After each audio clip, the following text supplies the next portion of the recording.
Markets have been really interesting this week, with the Nifty hitting a record high and a tax hikes on cigarettes grabbing attention. Welcome back to Weekly Market Updates with Ocean Finvest, and here are the hottest developments for this week. As we enter into 2026, we have a new Nifty lifetime high of 26,340.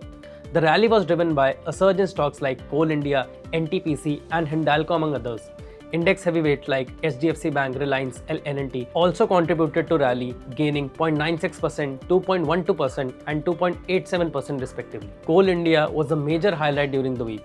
After PMO's order of listing all its subsidiaries by 2030, Coal India ने पहली बार foreign countries like Bangladesh, Nepal और Bhutan को directly ये auction में participate करने की अनुमति दे दी है through its single window agnostic auctions. Along with this, union government ने इलेक्ट्रॉनिक कंपोनेंट्स के 22 मेजर प्रोडक्ट्स को पीएलआई स्कीम के लिए क्लियरेंस दे दी है।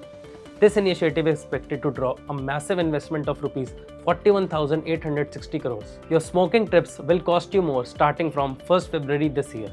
The Finance Ministry announced an excise duty which will be over and above 40% GST. The revised excise duty on cigarettes will range from Rs 2,050 to Rs 8,500 per 1,000 sticks depending on their length.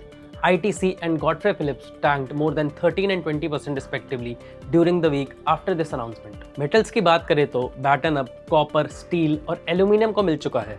Metals continued their strength through gold and silver took a breather. Aluminium prices crossed $3,000 per ton for the first time after 2022 amid supply concerns. This rally clearly reflects growing market anxiety over potential disruptions in production and tightening inventories. That wraps up the key market highlights for the week. Like, share, and subscribe to stay updated with market insights.